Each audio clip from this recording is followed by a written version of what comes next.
Shalom Bapak dosen, perkenalkan nama saya Situs Bintang Serang Goranilo, NIM 25320315 dari kelas I. Di sini saya akan membuat video menjawab soal UAS mata kuliah Pendidikan Agama Kristen. Soal yang pertama, jelaskan dengan lengkap mengenai peta sukses seorang mahasiswa PJKR menurut Alkitab. Jawabannya di dalam Alkitab Filipi bab 4 ayat 13 yang berbunyi, "Aku dapat melakukan segala sesuatu melalui Kristus yang memberikanku kekuatan." Jadi setiap mahasiswa harus mengandalkan Tuhan dalam menghadapi tantangan perkuliahan dan praktik.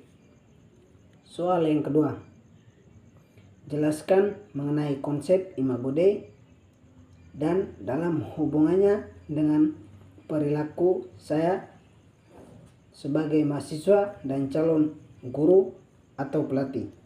Jawabannya, konsep Imago Dei dan hubungannya dengan perilaku saya sebagai seorang mahasiswa yaitu yang pertama, menghargai diri sendiri dan orang lain. Karena setiap orang membawa citra Allah dan kita harus menghormati martabat diri sendiri dan orang lain. Yang kedua, menggunakan kemampuan untuk kebaikan seperti Allah yang menciptakan dan mengelola kita untuk menggunakan ilmu PJKR untuk membantu orang lain merawat tubuh karena tubuh adalah tempat roh Allah. Yang ketiga, ialah mengembangkan potensi.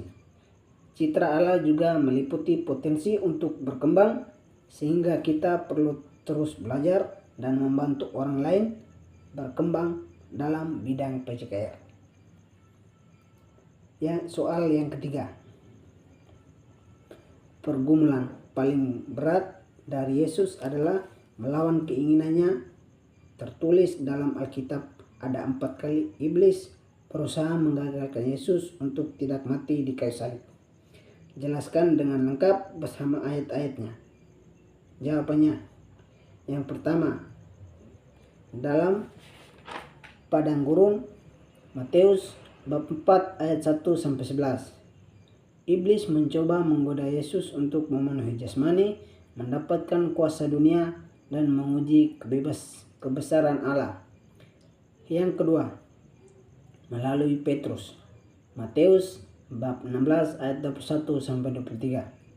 Setelah Petrus mengakui Yesus sebagai Mesias, Yesus memberitahu tentang penderitaannya.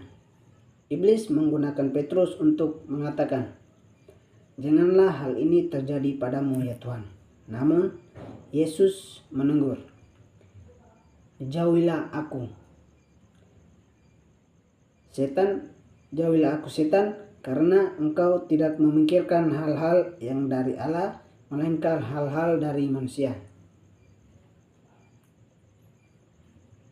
Yang ketiga, ialah di Taman Getsemani.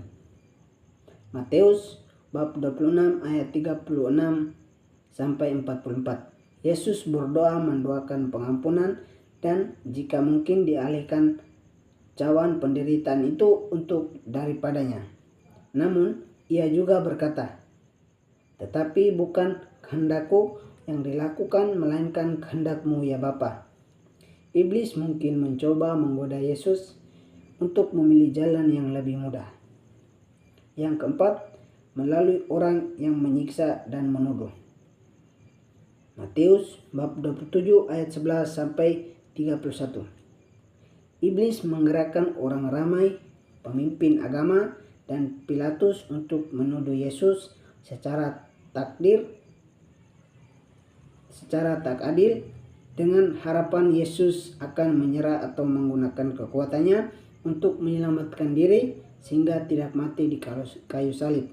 Namun Yesus tetap taat hingga akhir. Soal yang keempat, keselamatan adalah dikembalikan kepada rancangan semula. Dan apa yang dikembalikan pada rancangan semula? Jelaskan.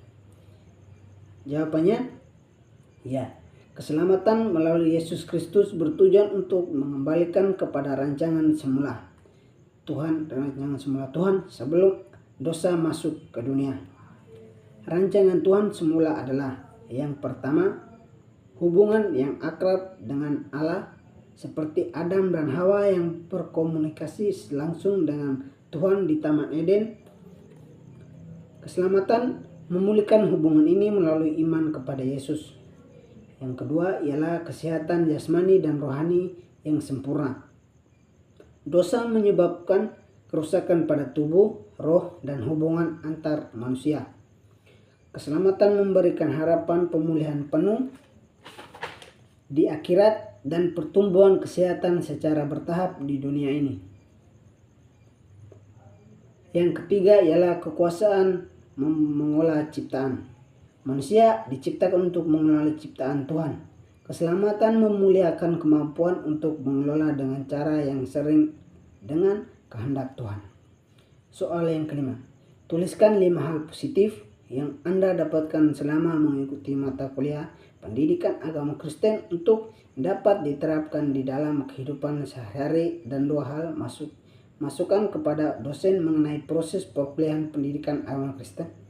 Jawaban nilai yang pertama itu kesadaran akan tanggung jawab. Yang kedua, kebahagiaan dalam berbagi. Yang ketiga, kuatnya iman dalam menghadapi tantangan. Yang ketiga, tentang nilai kemanusiaan. Yang keempat, integritas dalam berperilaku.